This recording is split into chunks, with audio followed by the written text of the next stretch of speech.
И така, сега се намести удобно, седнала, легнала. По-добре е да си седнала и да може стъпалата ти да се свързват с земята. Затвори очи. Свържи се с дъха си. Усети как с дишването те изпълват все повече енергиите на живота. Енергиите на изобилието. С всяко вдишване получаваш живота. Получаваш изобилието. С всяко издишане се отпускаш малко повече.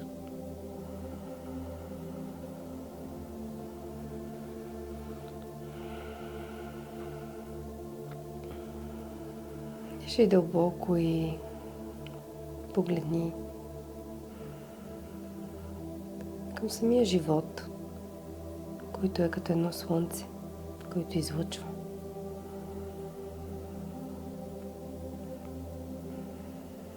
И от това слънце ти черпиш. То е стигнало до теб през два лъча.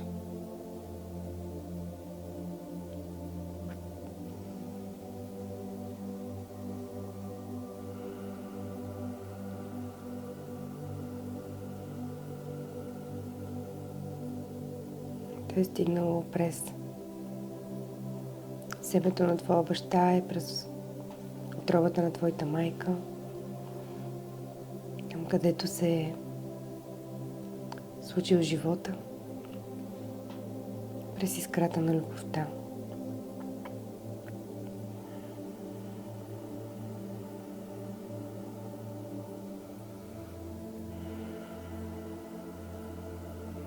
Дишай дълбоко.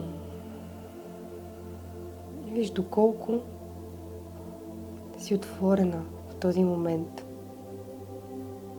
да приемеш в себе си тези енергии на живота, да се изпълниш с тях.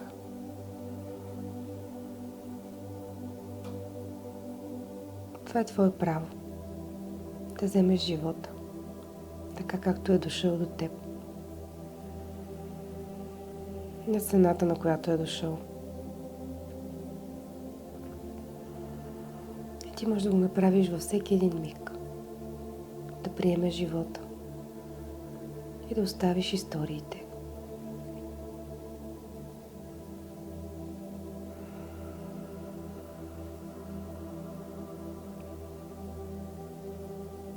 И така, погледни вътрешно към твоите майка и баща, които те държат в обятията си като бебе. Виж как си се родила. Майка ти те е родила на цената на нейния живот. Тя е поела риска да зачене, да те износи, да те роди. И след това те е родила и ти си малко невинно бебе. Баща ти седи до майка ти. Той ви е прегърнал. Той държи пространството. Той е пазителя на семейството. Независимо каква е била твоята рождена история, ти можеш да погледнеш към тази архетипна картина и да видиш това. И да си позволиш да вдишаш от тази картина и да изпълниш себе си. Защото тази картина съществува. На едно ниво ти може да я имаш, може да я припознаеш като твоя. Това е любовта между духа, душата, в която се ражда живота човека. Дишай и приемай.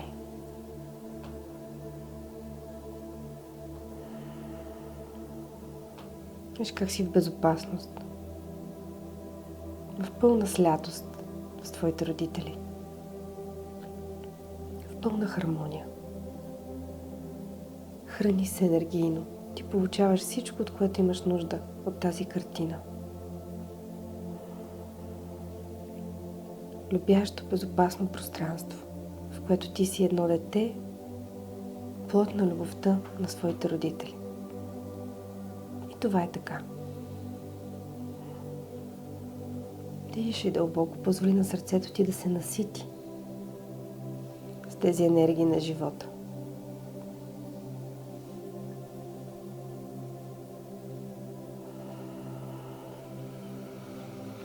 И вижте, колкото повече вдишваш и приемаш любовта, ти порастваш.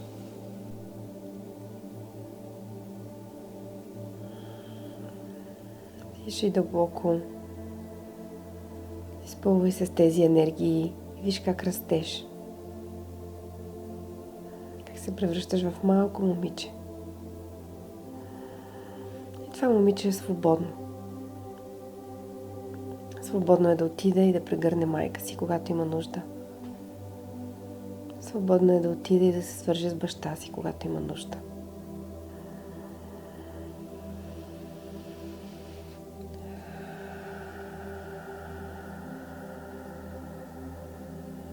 Дишай дълбоко и усети как може да имаш и двамата си родители. Погледни към тях. Виж ги един до друг.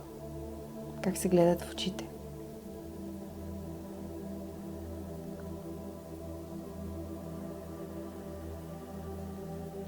И от тази любов си дошла ти. И в тази любов растеш ти. Погледни ги и им кажи: взимам ви с всичко, което носите. И избирам да ви виждам обединени в любовта.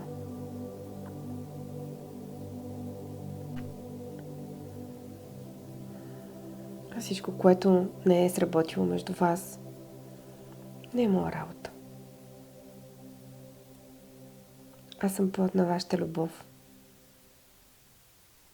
И избирам това да ме храни. Всичко друго оставям на вас. То не ме касае. Аз съм вашата дъщеря.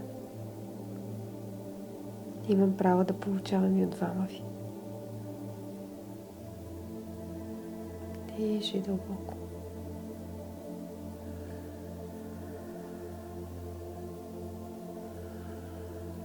Сти дълбоко тези думи в сърцето си. Виж как отиваш към тях. Като мъничко момиче ги прегръщаш, а те те обгръщат със своите ръце. И така се разтепеш тази прегръдка на триединството. Мама, татко и ти. И ти се изпълваш с топлината на майчиното сърце, с нейната грижа. И се изпълваш с силата и устойчивостта, със стабилността на баща си. Получаваш грижа и защита. И в този момент имаш всичко.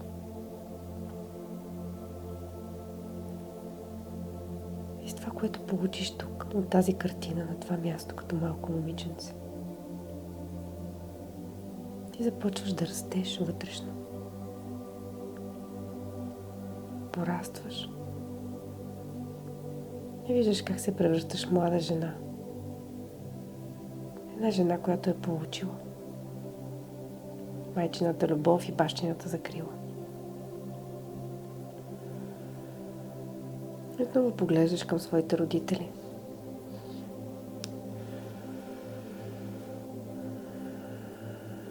И им казваш: с това, което получих от вас,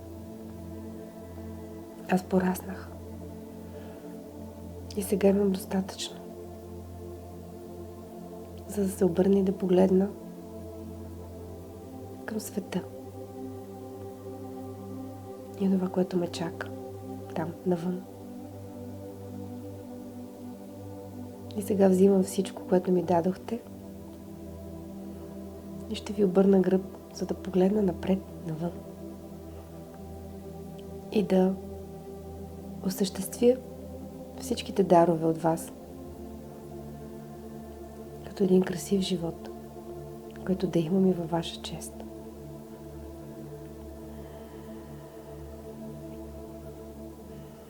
Вие сте точните родители за мен и ми дадахте достатъчно. Сега е време да отида в света на жените. И затова, мамо, имам нужда и от твоята помощ.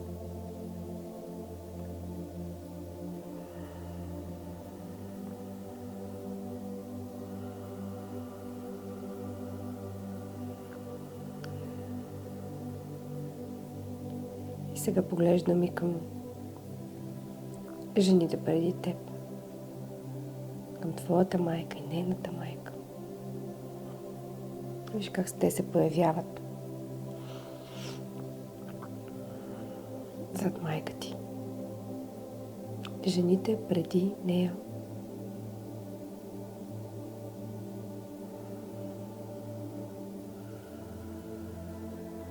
И избирам да ви виждам, мои баби и прабаби, като жени, съхранили любовта и предали я нататък. И аз я получих чрез всички вас. Моля ви, благословете ме да имам добри отношения с мъжкото и да вляза в света на жените пълна с женска енергия. И затова се обръщам към вас и ви поглеждам с молба за благословия. Дори вие да не сте могли, моля ви, позволете ми. Аз да бъда жена, която да е в добри и хармонични отношения с мъжкото. И ако успея да го осъществя, то ще е и във ваша чест. То ще е и заради вас.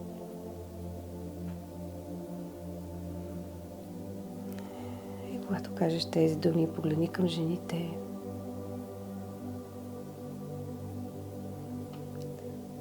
И те би трябвало да те гледат благосклонно и с позволение. И дори някоя да страда и да не е имала това, за което ти молиш, погледни, че зад нея има друга жена и зад нея друга жена. И там някъде отзад, зад тази върволица от жени, погледни към голямото женско начало, към великата богиня майка, която ражда живота и е дала живот на всички тези жени, на всички мъже. И тя седи отзад и от нея извира живота.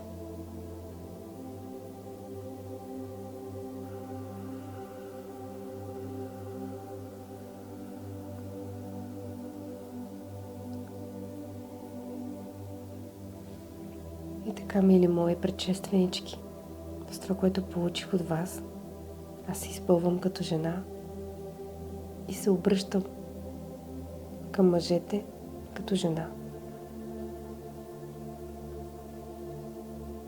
Вземи това, което ти дават жените. И когато си готова, им обърни гръб. И почувствай как то тече като една река отзад. Една река, която се влива в утробата ти и тя става по-сочна. И така с любовта в твоето сърце, в което е образа на майка ти и баща ти, съчетани от любовта. И с тези сокове в утробата ти, които идват от благословията на жените, които са предавали живота. Живота е продължил през техните утроби и е стигнал до теб. Може да сложиш едната ръка на корема си, едната на сърцето. И с тази любов и тези сокове се обърни и погледни към външния свят, към мъжете. Виж мъжете като достойни. Достойни да получат твоята любов и твоите сокове. И ти гледаш само към тези мъже, които са достойни. Тези, които също са получили от мъжкото и са готови да застанат от теб като мъже. И ти гледаш към мъжете и им се усмихваш. И се усещаш пълна с женственост, с сокове, с любов, изобилна жена, която се усмихва на мъжкото. Тя е магнетична, женствена, спокойна, нежна, притегателна. Тя няма липси. Тя може да даде и да получи. И това е една много добра позиция. Остани с тая визия. Колкото е необходимо, разгръщай я, потапяй се в нея и остави това движение да работи дълбоко в теб, в сърцето и отробата ти.